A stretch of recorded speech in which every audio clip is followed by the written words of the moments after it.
there, and welcome to this extra special episode of Home Tech. Jason Griffin here. So happy to have you with us for episode 100. I can hardly believe it's been 100 episodes already. Seth, how are you? Good, man. This is great. 100 episodes. I can't believe it. It's exciting, right? This is a big deal. We're very excited for the show. Yeah. So we hit our 2-year milestone about a week or two ago, somewhere around there. Yeah, it was just about 2 weeks ago. And now we're running up on episode 100. So super excited. Jason, I got to give man a tip of the hat here to you. You were the producer on this show. You have sat down and listened to the entire back catalog. Yeah, a lot of home tech. I went through and I picked out.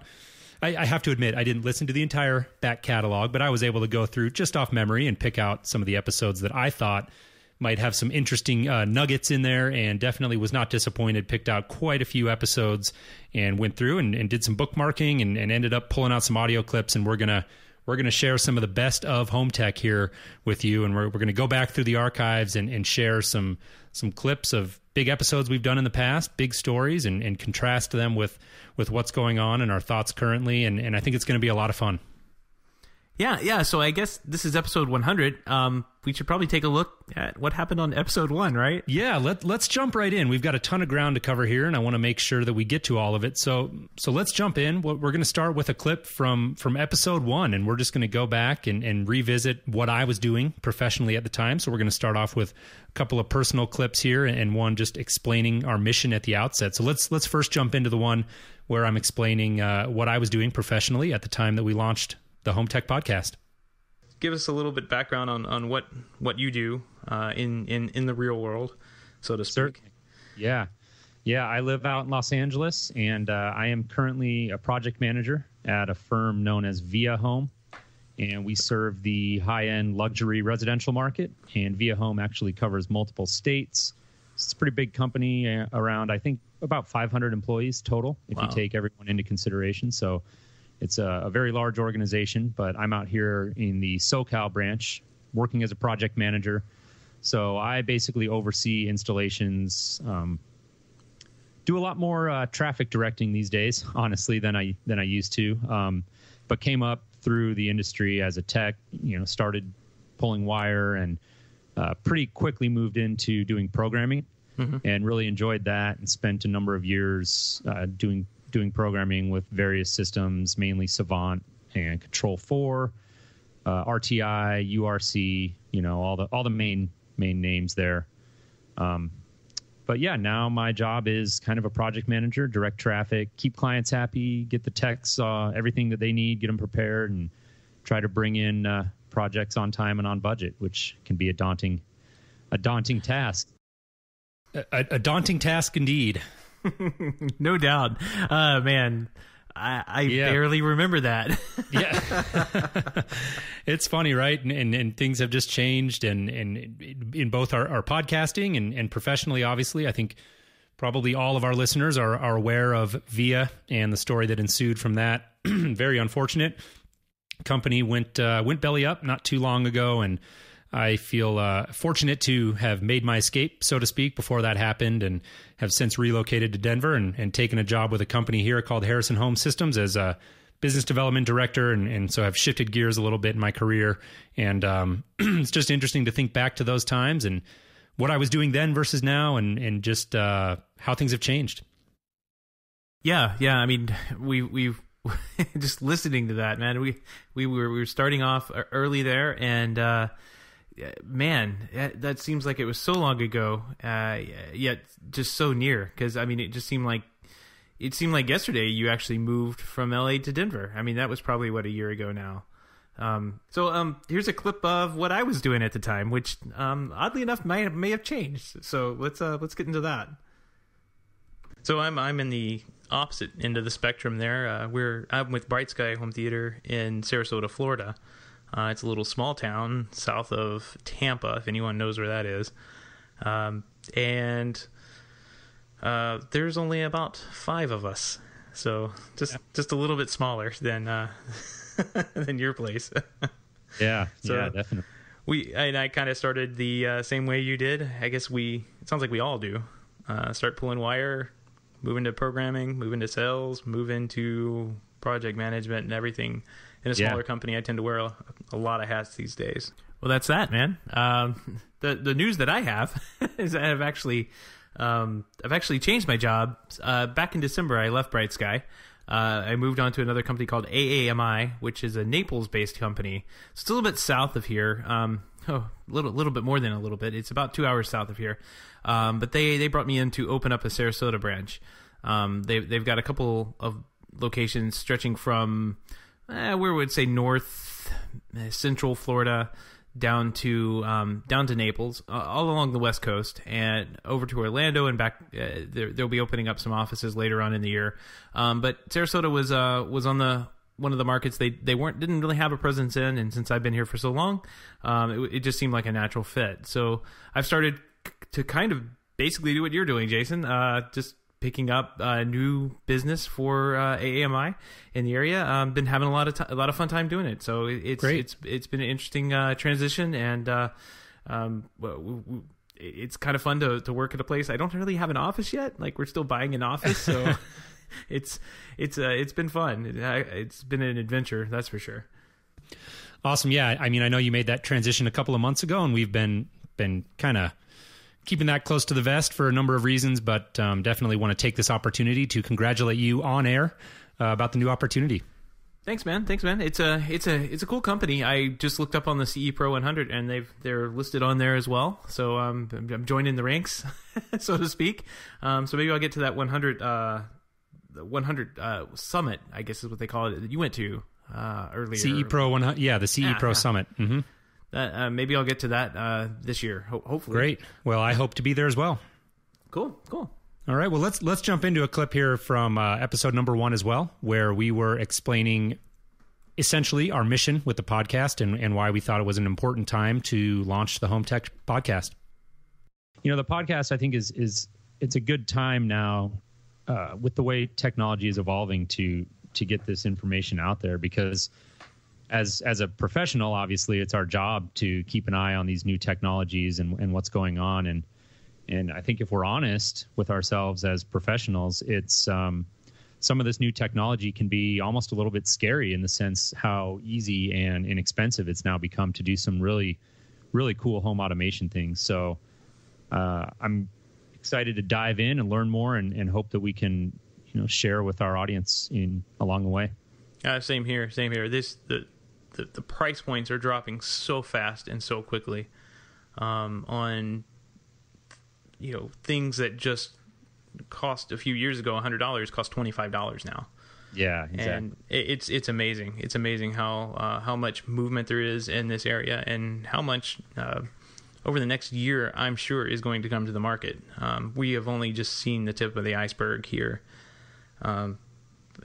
As far as product that comes to market, there's some big players that are sitting on the sideline. We all kind of think about Apple and Google, but they're there, and they definitely have money to throw at it. So when they want to come out with something, they definitely will. Man, boy, were we wrong, huh? Yeah. Very interesting to go back and hear that and reflect on the fact that it's really only been 2 short years, and we've had basically market entrants from all the big players: Amazon, Apple, Google. They've all come to the table, and just 2 short years ago, we were essentially sitting and speculating on it. I find that very interesting. Yeah. I mean, I want to say I had noticed Staples getting into the business and said, "This is getting crazy. Something is about to break here." And that's when we started collaborating and chatting and figuring out how to do this podcast thing and put this all together. But man, only 2 years and all of this has happened. Crazy. Like there's neat. Now, yeah. There's now a little tube that sits in my kitchen, and I can talk to and ask, what's the weather, and it tells me. Like 2 years ago, I don't think I could have imagined that device, right? Right. Yeah, it's very interesting, and it segues perfectly into the next group of clips here that we're going to play. We've got 4 of them that fall under, I would say, an umbrella category of this trend that we're talking about right now, which is the entrance of straight-to-consumer, big-name people coming into the market, big name companies, I should say. And the first couple of clips we want to play have to do with HomeKit. And we're going to, just to give it a little bit of background, we had initially talked when I was going back through the archives about HomeKit, of course, when it very first came out, which was right around June 2014. I don't remember the exact date, but I can tell you that that was the first episode that you and I really sat down and talked about it. And we released an episode called HomeKit 201, Beyond the Basics, which to date is still one of our top most popular episodes. People still go and download that and listen to it. Fast forward from that a few months, and we're going to jump into a clip here where you and I were talking, and there was an iOS 8 release, and we still didn't have any news on HomeKit, and we're sharing some of our thoughts on that. Let's talk about what they released. I know iOS 8 came out for download this week, I think yesterday, and as we record anyways. And I believe you're already updated. Is that correct? Oh, yeah. As soon as it came out, I was hitting the little refresh button all day long. I figured as much. But you know what? I think we didn't cover it at CEDIA because nothing major was announced for HomeKit, which I thought was pretty glaring. A pretty glaring omission. At least we believe, or at least hope, that they're going to have something later in the year where they update the Apple TV, like we were talking about with Chris Breen, and yep. and they come out with a HomeKit extravaganza, like title. A whole dedicated event for HomeKit. Yeah, exactly. Hey, you never know. I was disappointed that they didn't even. I mean, it didn't even really get mentioned at all. I don't think once. Maybe they're just like you said, working on something big for later and keeping it in the can for now. Who knows? Don't want to speculate too much. iOS 8 obviously has that HomeKit functionality kind of cooked into it, but probably for now, I'd imagine it's just sort of sitting in the background. Yeah, I'm still curious because I did a search for HomeKit on the App Store. It didn't really come up with anything. So I'm wondering, obviously either it just wasn't on developers' radars or we're waiting to see what hardware comes out first. And I'm wondering, I mean, the MFI program that Apple has, you kind of have to go through them. You have to get a specific chip to put in your system, it turns out. I don't know. I mean, I'm wondering if they're all going to release at the same time and nobody can talk about it because you have to go through that program, which obviously you'll have to sign an NDA for. So I'm really curious as to what's going to happen later in the year. This could be a pretty killer thing if they come out with something. So, again, speculation, but that's really why we didn't cover the Apple news and iOS 8 and all that good stuff, is because we were just kind of left out. So, there's something else I was absolutely right about. The HomeKit extravaganza, right? That happened, right? You remember that, right? We wish. I remember going, I was listening to some of these clips, and I remember on our 2015 Technology.fm fireside chat, we were joking about the time that I was watching one of the Apple events at a coffee shop and got up to use the bathroom and came back, and I had missed all, 45 or 60 seconds of HomeKit at the entire conference. So we really haven't heard much at all. And I want to jump, actually, let's just stick on HomeKit. Let's jump straight into this next clip. And this is fast forwarding all the way to June of 2015. So we've jumped forward now a full year from the first time that we talked about HomeKit. We're going to have to cue the sad music here. Seemed like HomeKit was totally absent from the event, and that's one of the big things we want to kick around here tonight. And Richard, I'll kick the floor over to you here. I know we had some sort of interesting twists prior to the developer conference. There was some news that came kind of out of the blue, and it looked at the time like they were sort of letting this stuff out into the wild and maybe leading up to something big at the developer conference was kind of what I thought. But it turned out to just be this confusing almost release, and HomeKit does appear to be out there, but they're still not really talking about it. And just curious to get some of your general thoughts on that before we dive into specifics here. Yeah, sure. It's been really kind of a mess from my perspective. I think we heard from a number of sources, Stacey Higginbotham and Mike Wolf and others, that were talking about how we would likely see some HomeKit devices before the big conference. And that almost suggested that, I think you said that maybe that would mean we'd have a big lead up to the conference. And I think, in fact, it was just so that this stuff would get out since nothing was happening. at the conference. But what seems to have been quite a soft release of products has really turned out to be quite confusing because Apple hasn't made any real announcements. There's very little information out there from Apple, and even from the vendors who have products out there, it's really just starting to become more clear now. But there was a lot of misreporting in the tech press about what was out, when it would be available, what you had to buy. So it's messy, and it's unfortunate because, again, I talk about how I hate seeing things go wrong in this space because it could potentially dissuade consumers. And certainly when you think about Apple, you think it just works. And in my opinion, this doesn't just work. So there you go. Richard Gunther, super friend of the show and host of the Home On podcast. He's a member also over in Technology.fm. He's been kind of outspoken, I guess is what I'll say, about what he feels they've done with HomeKit. He definitely has. I would agree with that very much.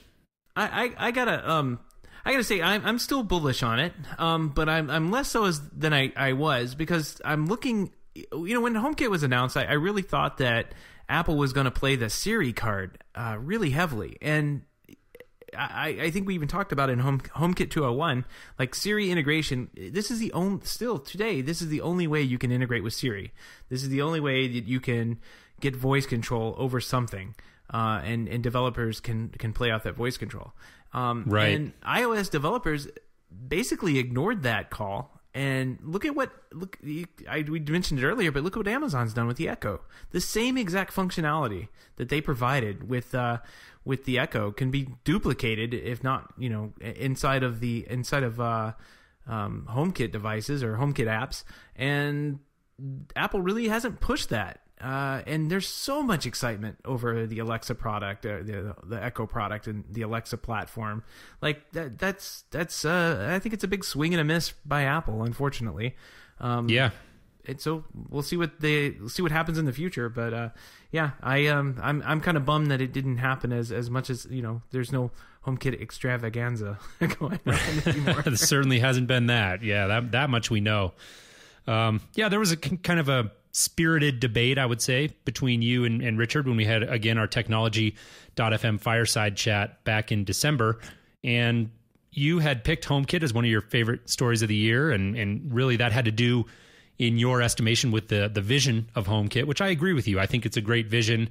And I really hope that 2016 brings some advancements from Apple on HomeKit. Richard's point, and again, like you mentioned, he's been rather outspoken about the sloppiness of the HomeKit rollout. And his point was really about the current implementation. And I think they're both valid points. I think the long-term vision of Apple is valid. I think that it makes a lot of sense. And it has just been a very sloppy rollout. I mean, we're sitting here about a year and a half now, if you do the math, from when we first heard the announcement from Apple. And we really don't have a lot to go on. And like you alluded to, you've got a product like the Amazon Echo, which is quietly taking over a lot of that market share in the smart home. And we really saw a lot of that from CES, a lot of the coverage. And Michael Wolff had over at Technology.fm had some great analysis on Amazon's takeover there. And so I agree with all of your points. I think that it's been a bit of a disappointment, but I am bullish in the long run on HomeKit as well. Yep. Well, there's another device that you were pretty bullish on early on, and a lot of people were, right? I just saw the obit go out. Actually, I think Richard Gunther was the one that caught it, and announced that Revolve will be dying soon. Revolve, we had Mike Sushi on from Revolve, and officially they'll be shutting down the servers. So your $300 Revolve hub, no more. It will just paperweight. Yep. Doorstop. Whatever you want to use it for. Frisbee? It could do that too. Yeah, it's a shame. But like you alluded to, we did have Mike Susi on. And let's get into the clip. We've got two clips back to back here. One featuring Mike Susi, where we had him on the show, and then one just about a month later where some big news broke. So let's jump into the first clip here with Mike Susi of Revolve. What is next for Revolve? What are you excited about these days? Well, there's two things, right? You have a short-term plan sprints, execution towards, the next 6 months, 12 months. Then you have your longer term vision of where the smart home is really headed. So we're excited about both. For all intents and purposes, we released a great V1 product. We caught up with Android. We're really delivering now around conditional actions, if support, if this, then that, and then a more robust notifications. Those are features coming through Q3, Q4. What's exciting is longer-term partnerships deal we'll be announcing Q1 of next year. And then I think really on the horizon, 2, 3, 4 years out, is this idea of what we call the conscious home. And that's what gets me really excited. We're starting to see wearables become a really big part of kind of society. Apple Watch was announced. There's just so much excitement about micro location technology in the home where you can identify who's home and then have your home truly adapt to your family's coming and going without having to be proactive about it. And, it's funny when I first got Revolve, or we got it up and running and as alpha testing, I'm like, this is so cool. I landed at DIA. My wife and I and family took a midwinter trip. And we landed and we're like, we're on the plane. We're like, as soon as we land, let's turn on the Nest thermostat. So by the time we get home, because we've been gone a week, right? And it's like 13 degrees out. So we get in the car, we're shuffling down there, we're cruising 60 miles an hour. And I've totally forgot until I hit my geosense radius right around my home. And then it triggered. And that's crazy. I mean, it should know intelligently, when I'm out of the state and it recognizes I'm in Las Vegas, it should put the home in vacation mode, which looks lived in but is in energy conservation. Automatically, it recognizes my wife's phone and my phone is off the network. On the flip side, it should know when I'm at DIA, and it should know when to flip it on. And it should know who's home, and that when my kid gets home from school, he's got certain preferences, or we can enable them that would suit his lifestyle, so to speak, or not the entire family's lifestyle. So that's what's exciting. There's a lot of data-driven analysis, predictive analysis. We got to be real careful not to assume too much about the consumer and get in their way. We're a few years off from that, but long-term vision, that's what's exciting about this industry and where we see our company going. The acquisition of Revolve by Nest, very, very big news. Huge news. And also, they shut down shipping, so they're not going to be shipping product anymore. Yep. That's no good. Yeah. That's kind of crazy. And I mean, they just, Revolve has had a pretty big presence at CEDIA. I know we talked to them quite a bit. We even had Mike Susi on the show right after CEDIA. Just recently. Yeah, just right after CEDIA. And then they were announcing at the show a dealer program. So I'm guessing that's going to go away as well. Yeah, that was one of the first things I thought about was like, what's going to happen with that? Because, I mean, obviously it's going to go away, right? I mean, they're discontinuing the product. So I guess maybe this was an IP play. I'm not sure if, they just felt like maybe Revolve was eventually going to compete with, what they're trying to do in the home. So they wanted to squash it, or if this was more like maybe there's something about the team in particular that they were really interested in. And this was sort of a talent play. Like it's hard to say. And the amount of the acquisition is at this time not disclosed. So we don't know how much the company was purchased for, but I have to say I was really surprised. I mean, like we said, we talked to Mike Susi just recently, and he really, what struck me about that conversation, I think more than anything, was how passionate he seemed and how like in tune with the smart home landscape in general he was. And he seemed like, Revolve was really a company that was in it for the long haul and was really looking towards the future. And this just kind of came out of nowhere. So I don't think our listeners know how close you were to purchasing one of those. I was looking. You were on the edge, man. Like, I think I'm going to buy one of these Revolves. I was getting that from you, man. You were close. I was there. It was an impressive device, really. It had a ton of radios in it. It was on the expensive side, like we alluded to, but I felt like it really captured the user interface. I thought was very good. I thought the horsepower was built into the product. They were at least alluding to getting involved with the CEDIA channel. I wasn't totally sure if that would work, but I was very interested to see them try. I thought there was just a lot of interesting aspects to the Revolve product. And again, it was a high price tag, and I know that was always a challenge for them when you compared it to things like SmartThings or Wink or any of those that may have come along around the same time or later. But I did think it was a great product, and I was disappointed to see it get rolled up. Yeah, listening back to that clip of Mike talking, I was sitting there listening to what he was saying, and it's like he was really, I mean, Revolve had the features that we look at products today and say, oh, oh, wow, this is now working with this, and then that. Well, this was, 2014, and they were talking about that. So almost 2 years ago, and this little box, or round box that really didn't look like much, had a lot of features packed into it, plus all those radios you've been talking about. It really looked like it was the way to go, or was the way things were going. And ironically, to me, the high price point wasn't even a turnoff so much as it was, I looked at them and said, well, I think these guys may actually be a viable company because they're charging an appropriate amount of money for their hardware, unlike a company like Wink, for example, which, we've all seen what happened there. Right. They went out of business and then had to be purchased back from the manufacturer that makes the product. And, what a mess. But they're still in business.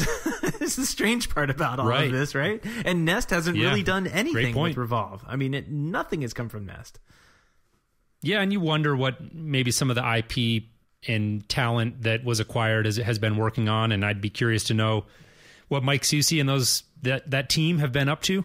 But I really enjoyed our conversation with him, and like I said, was very surprised when that news broke a couple of short weeks later. Yep. So looks like the next clip we have coming up is from our CEDIA 2014 wrap-up, which was in the basement, as they say. Yeah. Yeah, and this next group of clips, just to put it in context a little bit, I think all fall under, again, sort of an umbrella of this shifting tides. The shifting tides in the CEDIA channel, which we talk about a lot of the DIY convergence, the blurring of the lines between things like smart home point solutions and control of the living room through handheld remotes, which we're seeing more movement on. And this sort of, again, falls into that big bucket, which is a common theme on our show, of that DIY convergence and how the landscape is really shifting in the CEDIA channel. Yep, and that's really why we started the show, right? I mean, even listening back to that first the first comment that we made, why we're starting Home Tech, why we're starting to pay attention to these devices and these things out there. I don't think you and I were really expecting to see as much as we saw at CEDIA 2014 with the DIY products there. I certainly wasn't. And this first clip really sums it up. Like you said, this was actually, you and I, Seth, had met for the very first time out at CEDIA here in Denver, and we recorded this show together in the bowels of the convention center. So we had some nice ambient background noise of pots and pans clanking around, but I had a great time sitting down with you and recording that show. And this first clip, I thought, was an interesting conversation and interesting points that you were making, and we got into a dialogue about how some of these DIY products and straight-to-consumer products are coming into the market and really bringing fresh ideas to the more traditional legacy companies like Control4. So let's jump into the clip. I think they just bring fresh ideas in. Yeah. I finally got some time to sit down and hey, let's set up a Revolve system so I understand what you're doing. Right. And, the thing Control4 brought in, and said, oh, this is what we're doing. We go around and you tap this and it drops the driver into the project, sets all the settings up on it. Yeah. They already have that. Yeah. It's already done on there, and that's how their system works from day one. That's how it was built, from the ground up. It's nothing revolutionary for Control4 to do. I mean, as far as Revolve is doing, but for Control4, that's pretty revolutionary. Right. And that's what we're thinking. Oh, this is amazing. Yeah. And you look over at a company like Revolve that's been doing it for 2 years. They're like, now. That's just common sense. Yeah. So, very cool. That's kind of like I said on our preview show. That was one of the big interesting things that I wanted to see this year, is kind of the convergence and the dynamic of things going on right now with guys like Crestron with Ping and Composer. Was it Composer Express? Composer Express, yeah. Composer Express from Control4. Even the new Savant app has I'd say more stuff in it that will allow the homeowner to take more control and edit scenes and do all that sort of stuff. And I think there's just an adaptation that's happening in the industry right now, and it's a really interesting time to be working in the industry. There's got to be, because I mean, if you go out and you buy a Hue system, you can set up all the scenes you want, and then for a Control 4 crush run system, you've got to call a guy who may need to roll a truck to your house to do the same exact thing that was free with a system that cost a tenth of the price. Exactly. So, man, I missed that basement there. That was a lot of fun. Yeah. That was a great time. I enjoyed doing that episode with you. Yeah. I'm glad we recorded there, because the first place we sat down was like outside at a cafe on the street, and I think it would have probably been a little bit louder. That's right. I had totally forgotten about that. Yeah, we weren't really thinking very well at that That's point. funny. That was Plan B. Yeah. Yeah. So we found the cafeteria in the convention center and got some interesting audio out of it. But what a good show, man! It was a lot of fun. I'm sorry that I missed out on CEDIA 2015, and hoping that I can be there for 2016. Yeah, I'm definitely hoping you'll be there as well. I had a lot of fun getting together with you and doing a show in person for a change. It was a nice change of pace. Second clip we want to jump into here in this sort of category that we're doing is actually a conversation that we had with Raphael Oberholzer, and I'm sorry if I'm mispronouncing that. And Raphael is from Neo, and we've talked about Neo a number of times. I think listeners to our show will likely be familiar with the product. In case you're not, go check it out. It's a very cool handheld remote. I don't believe they're shipping yet. It was a Kickstarter campaign done, I guess, probably would have been early, maybe late Q1, early Q2 of 2015, and a wildly successful Kickstarter campaign where they raised, I think, 1.5 million was the number they raised, and their goal was somewhere around 20,000. And just an interesting product because for a number of reasons. Obviously, they had that tremendously successful Kickstarter campaign, but one of the things when we had Raphael on this episode, which is episode 55 and one of our most popular episodes to date, I really enjoyed the fact that Raphael comes from a similar background to us, and he was a professional integrator before he got into doing this Kickstarter, and really, I think, gives him a good background and a good sense of context for what we really need in the home. And let's jump into our clip here with Raphael. But that was one of the frustrations that we had with the pro products, with the large control system manufacturers. We had to send our well-trained engineers just to go and change one TV preset in a customer's home at Smart Home, and that was crazy. In terms of all the amount of hours of work that went to it, and then also then in terms of the bill that the client has received.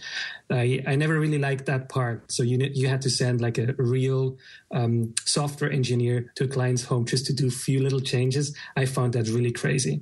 So I do think the Neo Remote will also find its place in the CDI industry, in the installation industry.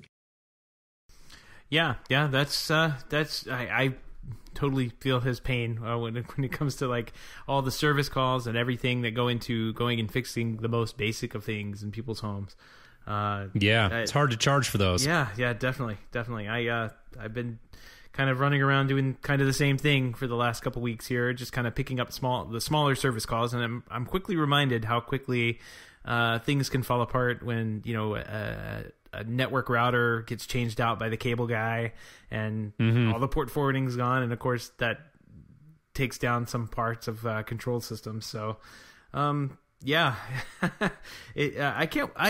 think that the Neo Remote is shipping yet. They were showing the product off at CES, so people were playing around with it then.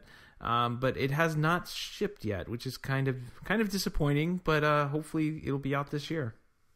Yeah, I hope they can iron that out. That struck me as well when I was getting these clips prepped for the show, that was episode 55, and it was released on March 15th, 2015. So as we're sitting here and recording this episode, it's been nearly a year since we had them on, and they're still not shipping. And there could be a number of reasons for that, and who knows what they are, but we're pulling for them. I think it's a great looking remote, and I know, Seth, that you've been chomping at the bit, and I wouldn't be surprised to see you pick one of these up when they do start shipping. Yeah, no, I really would like to get my hands on one. I know we have we may talk about this a little bit later, but when I moved into the house, I kind of had this overall plan and all these things that I wanted to do. I've kind of gotten invested pretty heavily in the Control 4 side, so I don't know if I'm going to be able to get away from it. Yeah, well, you know what they say about the best laid plans. It doesn't always doesn't always pan out, but yeah, we will talk. I do want to talk about your home later. There's definitely a couple personal stories that we want to wrap up the show with, and I look forward to discussing those as well.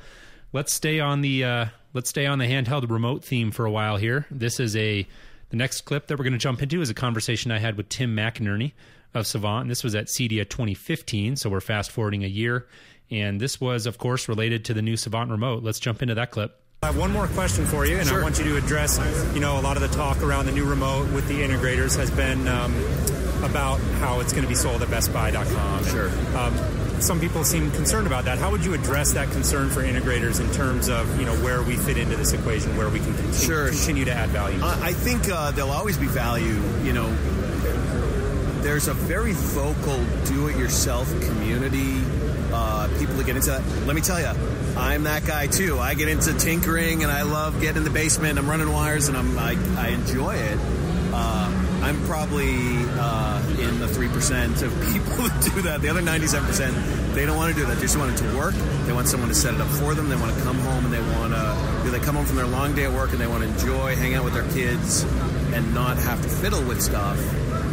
Obviously, there's always going to be a need for the CEDIA installer. The way we see it is that there's many other businesses in CEDIA that do this already. You can name some, if you look at that partner list that I just rattled off, they all sell direct to consumer and to integrators, to channels the same way. It can be done thoughtfully and right, and when it's done thoughtfully and right, it drives a lot more business for the integrators. You're going to get people now searching for Savant that had never heard of the CEDIA industry that are your customers, right? And we're going to drive them to you as integrators to, maybe right now they just want the remote and they want it in one room, but they don't want to deal with it. They want it in 3 rooms, they don't want to deal with it. And when you go to put that in, you notice they don't have lighting control. They've got shades that aren't automated. They've got all these things that you can then say, hey, you know what? If I see you're remodeling, hey, what are you doing with your technology? It's really easy to quickly turn that into more business. Yeah. So we think it's going to really, raise the bar for the entertainment experience, raise the bar for the remote control industry, and drive a heck of a lot more business to our integrator. Well, interesting. It's another remote that's not shipping, and we're all waiting with bated breath for it, right? Yeah, I was just thinking that. This is the second remote that's not shipping. I thought that one was supposed to be shipping by the end of the year. It was supposed to be in for the holidays in BestBuy.com, and I haven't seen a thing, man. I don't know what happened. Yeah. Who knows? It was supposed to ship initially, and so this offering, which we didn't really touch on in that clip, which by the way I'll mention, as you could probably hear, was recorded on the show floor at CEDIA. One thing we didn't touch on in that clip is that this remote is actually segmented into 2 different offerings. There's the Savant Instant and then the Pro version. The form factor is identical. The Pro version is obviously blueprint programmed and can be integrated with the broader Savant ecosystem, whereas the Instant is the more simplified version that we alluded to that can be sold at Best Buy and who knows, maybe more retail outlets. But yeah, the Instant version of that remote was supposed to ship in time for the holidays, and now the latest that we're hearing as Savant dealers is April, which is thankfully not too far away. We've been getting our clients excited about it. I do think it's a great looking remote, and I'm hoping that it works as well as I've seen it in demos and was able to test it on the show floor at CEDIA and had good results. And so I'm excited for the remote. I think the interesting aspect of that conversation was really about the reaction from the CEDIA channel, and that's still been a very divisive sentiment in CEDIA as how we deal with this DIY and straight to consumer marketing on the part of traditionally integrator only company like Savant. What does that really mean for CEDIA? And I think it's an important question to think about. Yeah, I've had a number of conversations outside the show with a lot of my reps about how their companies are in particular going to take on this mass movement from DIY, and I'm one of the dealers who doesn't. I mean, I would sit right next to Tim and say, "Man, this is a great remote. I love that you're putting this inside of Best Buy," because again, what he said, he hit the nail on the head. These are your customers; they will come back to you, Even if they didn't buy the remote from you, they will come back to you. I have plenty of customers that have come to me over time that want an Apple TV, and they walk out the door with a $10,000 surround sound. That $100 at the time Apple TV that really worked for a sales. That's a pretty good upsell. Yeah. I'll take that. Yeah, I mean that's you start talking to people and you find out what they really want and what they really are trying to do. And the Apple TV may just be a small part of that, but they're really looking for a whole new entertainment experience. And that's what I think most dealers are missing when they hear that a vendor is going to be selling to direct to consumer or have a plan for the do-it-yourself crowd. That's where everybody should be looking. That's where the bigger market is, and that's where the most customers are. So that's where we as dealers, we all need to be thinking about and looking to see how we can better serve more customers.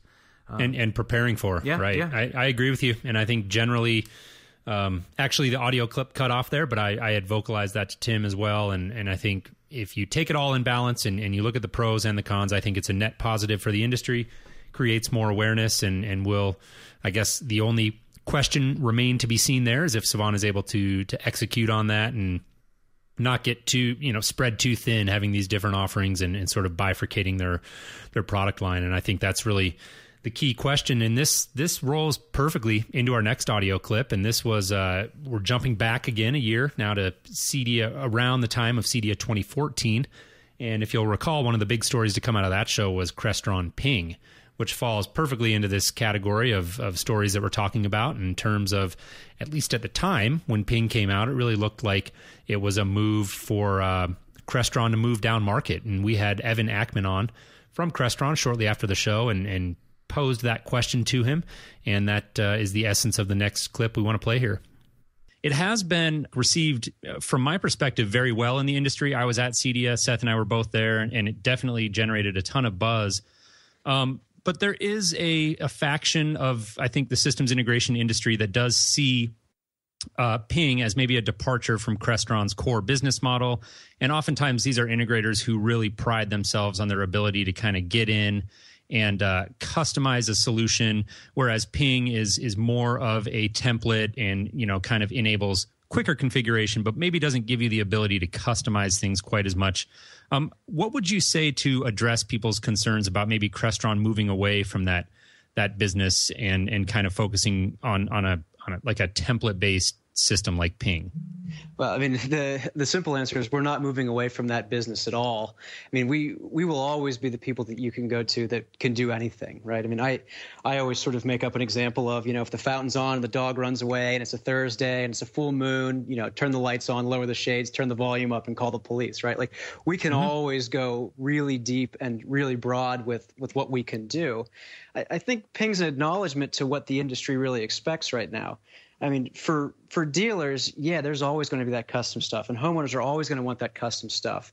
And we're always going to support our dealer base in doing that. But for things like I've got a keypad on the wall that has an all-off scene that, lowers all the shades in my house and turns off all the lights, we don't think that should be any more difficult than just describing it in the way I just did. And so it allows that stuff that is, kind of common across all jobs to be quick and easy so that, you're spending your time as a dealer on the things that really where you're going to add all that value and do all that custom stuff and, be able to say yes to that homeowner. But, we don't have to pass all that cost onto the homeowner because everything's custom. So the simple stuff is, simple and quick to implement because of Ping. But we always have that ability to do more and more and more because we are Crestron. Well, there you go.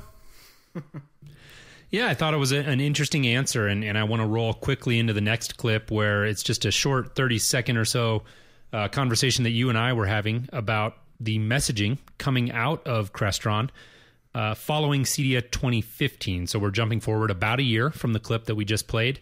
And let's jump into this clip. And then when we come out of it, I want to give it some thoughts and give it a little bit more context.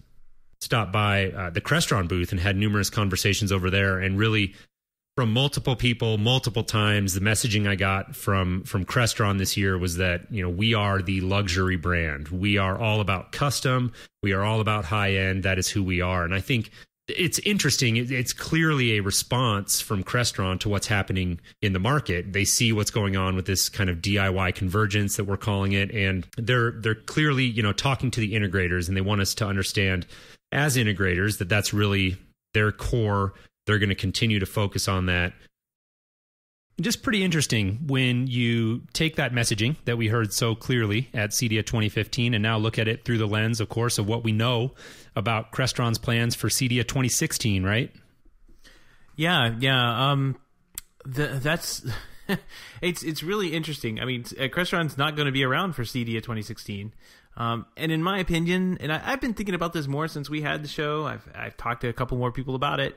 I really think Crestron's out of residential. I mean, I'm going to stand firm on what I said. They're done with resi, and I mean, I'm going to stand even more firmer than I was before. Like you in 5, 10 years. Interesting. I think we've debated this, and I tend to disagree. I know the name is escaping me right now, but they story just broke yesterday. Again, as we're sitting here and recording this, so if you're listening in the future, take that into consideration. But they just made a big hire of a gentleman who will be coming in, I believe, from Audio Control to head up residential. And I scratch my head and I look at that and I think, well, a lot of people are looking at Crestron and saying they're done with residential. Why would they go make presumably a big offer to a guy who had been with Audio Control for, I think it was in the 20 plus years, if I'm recalling correctly.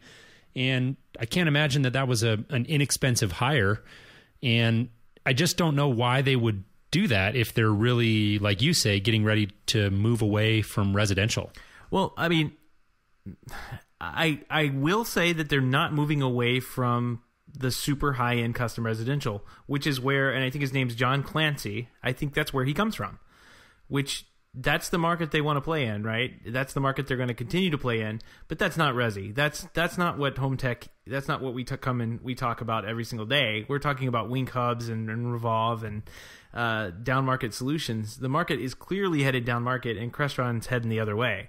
And that's their prerogative. That I would agree with. Yeah, that's their prerogative, but I don't think that they are going to be a major player in the home automation space, a major player in the home automation space in 5 years because of these moves that they're making today.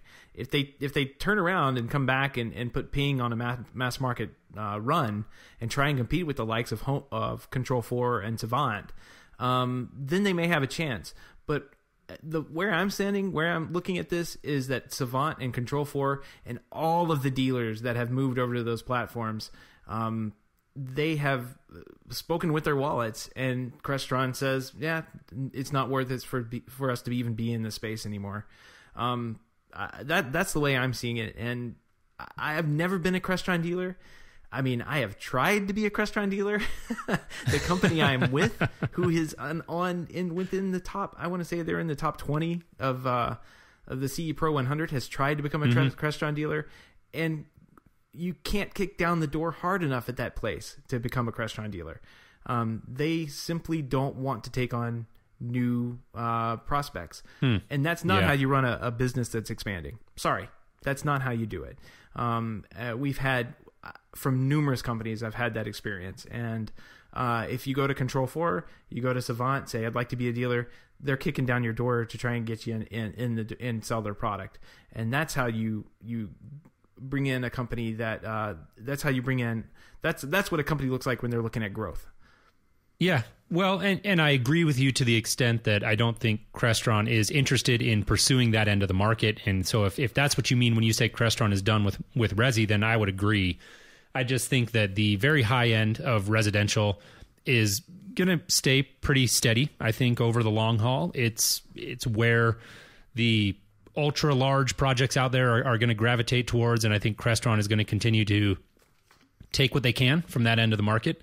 And I guess to your point, I would agree with you that I don't believe they're going to invest any more R&D or money into figuring out how to advance solutions to the lower end of the market. Like you said, that's their prerogative. I think that really, we can bring this full circle by tying that back to Ping. And I think that's been an interesting aspect of the story, is how the messaging around Ping it's more consistent. Like when I go back and listen to it now, I'll admit that I think it's more consistent than I was initially remembering. But I will still say that initially, when Ping came out, it felt very much like a down market solution. And Crestron was explaining it in a way at CEDIA in 2014 where it's like, here's your template-based solution. You can get in, get out, do jobs quick. I would absolutely 100% agree with that. I think that the shuffle they made after CEDIA, I mean, even the interview we had with Evan, I think all that was taken. You have to take that within context. When Crestron brought Ping to CEDIA 2014, it was definitely portrayed as a down market solution with the full power of Crestron behind it. And that's you're not seeing that being pushed anymore at all. Yeah, and fast forward to 2015, and now they're talking about Ping like it's a solution to help integrators deploy systems quicker and send your mid-level techs in to do configuration. So the whole messaging had changed, and I think now we've seen what happened with Crestron, and it's just an interesting story. Yeah, well, I mean, it's Crestron has been selling against those type of systems for forever, for at least a decade, and for them to come out with one and say, this is where the things need to go. I don't think their dealers or anybody in their marketing was going to have it. So they're doing what they've got to do. It's their business. But I don't think that they are going to be a major player. I don't think we're going to see them in 5 years. Well, outside enough of commercial. About Crestron. Outside of commercial. Yeah. We got one more story here in this broad category, and this is a company, Lutron, who we think is really positioning themselves well, and a great example in my estimation of a company that's facing these shifting tides and the evolving landscape very well. So let's jump into the clip here where we talk about the Lutron Connect Bridge, which was one of the very cool stories that we saw come out of Lutron, and I felt like was very underreported, actually. And this was from just following CEDIA 2015. So this was one of our CEDIA 2015 wrap-up specials, and let's jump into the clip. I thought they were just offering a cloud API, but it's actually a little, and what they're saying, it's going to cost $300 shipping next year. But this is basically a bridge to bring these legacy systems. Mm-hmm. I say legacy because they've been around for more than 1 year. Right. The legacy systems like Radio Route 2 or HomeWorks QS, and I mean these are major systems in people's homes. Like Radio Route 2, you're probably looking at a few $1,000s in lighting. QS, you're probably looking at tens of thousands of dollars for that system. And the fact that you can't use it with HomeKit or on your Apple Watch, but the little, a few $100 Lutron Casetas product, that's no problem. That always bugged me. Yeah, Come on, man. It bugs you as an integrator. Think about you as a client who just spent $30,000 on a QS system. So yeah, totally. So this is brilliant. And good for Lutron for doing this. I was told last year, I guess earlier this year, that they wouldn't be doing this, but because they were worried about kind of hurting their sales across the line. But this makes more sense. Just put a bridge in. You get the bigger, fancier homes can have HomeKit and Apple Watch integration with the Lutron app. And everybody's happy. This is great. Good news. Very, very interesting product, and I do feel like one that kind of flew under the radar at CEDIA. For sure. I haven't heard a lot of people talking about it, and to me, it was the triathlon 12x12 for me as a salesman in this industry was huge, but probably the biggest thing that I saw from sort of a macro level. Industry-wise was this Connect Bridge. I thought it was a really interesting approach by Lutron. Nothing new. We talked about Lutron so much on the show and kind of how they're sort of navigating this market where you've got to have different offerings for different segments. And I think this is just another good example of that. Yeah, I think Lutron is going to be the only company around in 5 years. These guys are just nailing it every time. Yeah, it is a theme that we've talked about a number of times on the show, and I do firmly believe that it's a great example of how a large company, a very well-established company, can position themselves in a way that very successfully takes advantage of numerous segments of the market, but still leaves room for integrators and home technology professionals like you and I to come in and add additional value and keep some of that segmentation between the lines and the value adds to go up, and also provide those solutions to the more entry level of the market where people can go out and buy some of this technology themselves and configure it themselves and do very simple control. And I'm just a big fan of their approach, and I wish them continued success and look forward to seeing how they can continue driving innovation in these different segments of the market. Yep, same here. I've been just amazed as to how well they've straddled the line and holding, the hand of the custom integrator at the same time as walking in the door and delivering products that you can basically pick up at Home Depot, whether they're smart switches or dumb switches. You can buy them there, and then at the same time being able to support that entire range of install. So from the DIY all the way up to the QS systems and the massive, I just can't imagine what kind of operation they have there to be able to support all of that, and it's 24/7 support. Man, I can't believe it. So that's a company that's going to be around for a while. They're making all the correct moves that I can see, and yeah, can't wait to see what they come out with next. They've got to be unifying their product line, because I don't see how. Man, I wonder. Yeah. I mean, it's got to be they've got to bring it all together at some point, because it's going to get too confusing for some people. Yeah, well, time will tell. Maybe when we're sitting down recording episode 200, we can look back at this one and see how we did on our guesses. Yeah, I was going to make the joke that we were stopping at 100, but I guess I'm not going to make it. We'll just keep going. You can stop. I'm going to keep going. Yeah, right? So anyways, we want to move here to wrap up the show on, a couple of personal stories. And that'll sum up some of the technology stories and some of the big interviews and things that we had. We had, of course, a bunch more, but we wanted to make sure that we left enough time and didn't put out a show that was 3 hours long. There's been a ton of stuff that we've talked about on the technology scene over the last 2 years. And we just felt like the clips that we got to tonight were really the best of the best. And we want to wrap up the show again with a couple of clips related to our personal lives. Obviously, those stories come up over the course of doing this show for 2 years. A lot of things have changed, as we alluded to earlier. And one of the big ones for me, the biggest one, hands down, has been becoming a father. And that has been a very exciting journey. And I know, Seth, that right around the same time that we were getting ready to have our first baby, you were on the hunt for a home. And this clip is just a very short one about that exciting time for both of us. If our listeners don't know, which we've mentioned before, but it's super exciting. Wife's due date is November 11th, so we've been super busy kind of getting the place ready and just making all of the necessary arrangements. Definitely been keeping us busy. It's getting close, man. Getting really close. Very close. Yeah, man, that's right around the corner. November 11th. Crazy. I'm closing on my house on November 17th, so within a week of each other, we should have some pretty big news. Well, there you go. So pretty exciting. Yeah. November 11th was the due date. We actually ended up November 17th was her birthday, and it's been a great journey.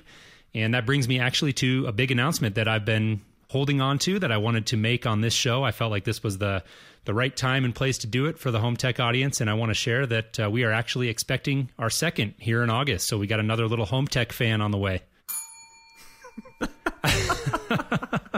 That's bell-worthy. Yeah, Thank you. It's definitely bell-worthy. Congratulations, Jason. Congratulations, man. Yeah, That's awesome. We're very excited, and we have actually already found out that it's a boy, and we're very excited about that as well. We both wanted it to be a boy. Obviously, parents out there can relate. You are just over the moon and happy to have a baby, and it really is a very special thing. And so we would have, of course, been happy either way, but we were thrilled to find out that it was a boy. And so we're really looking forward to moving on to that next phase in our life and welcoming our son to the world. Wow, man. Way to put a bow on episode 100.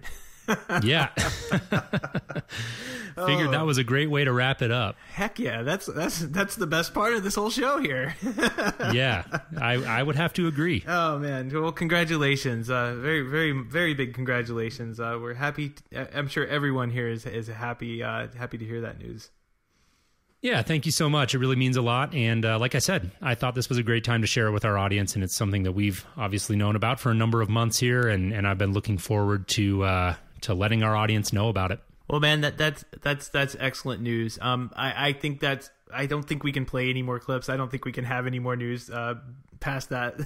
We're probably going to have a hard time topping that. I don't think you can. Yeah, that's pretty much it. So I would like to thank everybody for listening to the show here. For the past 100 episodes. Just can't believe that we've gone this far and had this much fun sitting down and doing this almost every single week for the past 2 years. Jason, man, this has been great. I really appreciate your time and effort, especially putting together all these show clips and everything this week. Oh yeah, no. Likewise, I've been kind of under a lot of different things right now, especially with the job transition, and you really stepped up and knocked this out of the park. So well, thanks for saying that. It was like I said at the outset, it was a really fun exercise to go back and listen to all these clips, and like I said, we had a number of them that we couldn't get to, but it really gave me an opportunity just to reflect on how much the industry has changed and how much I feel like we've grown and developed as a podcast, and really want to send a tremendous thank you out to everybody listening. We really do appreciate it, and it just is a lot of fun. You know, you start out doing a project like this and you just really don't know what it's going to turn into. And I think one of the things, Seth, that you and I did right when we had initially talked about launching this podcast is that we just decided to charge at it full steam. And within, I think, a couple months or less even of us deciding we were going to do a podcast, we had our first episode up, and we really didn't want to overthink it. We just wanted to jump in and do it. And I think that was a great decision because it's really evolved into a very special project, and one that I'm very passionate about, and really just couldn't have predicted how much I would enjoy doing it. And so I know it sounds cliched, but really, as a listener to Home Tech, it just means everything to have you tune in and give us feedback, and shoot us comments over on Twitter and let us know how we're doing. And those little things go a long ways. And so we really appreciate it. Definitely. We've got a couple of those that we've been holding on to. We'll get to them hopefully on the next episode. We'll talk about a couple of those things, but we definitely wanted to sit down and kind of sit back and reflect, like you said, on the past 100 episodes. So hope you've enjoyed them. The show notes, we'll try and get everything compiled and put together for this one. We'll be at HomeTech.fm/100, which is really cool to say. Has a great sound to it. Yeah, definitely. Absolutely. And I'll just wrap up by saying that if you are a fan of the show and you appreciate what we do, one of the best ways that you can help us out is just spread the word. And we'd encourage you to do that the old-fashioned way. Tell a friend at work, tell a colleague, whatever it is, let them know about the show. And that just really helps get the word out and grow the audience, which we would really appreciate. One of the other things that we always like to encourage you to do is connect with us on Twitter, and that's at HomeTech Podcast. And lastly, take a moment to go sign up for the email list. We're really ramping that up this year, and you can do that at HomeTech.fm. And on the right-hand side, there's a quick sign-up form, and we'd encourage you to join us on that list as well. Yep, no spam. It's all good stuff. Absolutely. Well, Seth, I'm looking forward to 100 more, man. This has been a lot of fun, and I really enjoyed putting this episode together. Absolutely. Me too, man. And thanks again so much for the effort you put in on this. I can't... If anybody wants to see like what the back end of one of these shows looks like, this one's the most amazing I've ever seen. Like, no small feat. No, there are spreadsheets and everything. This one's a good one.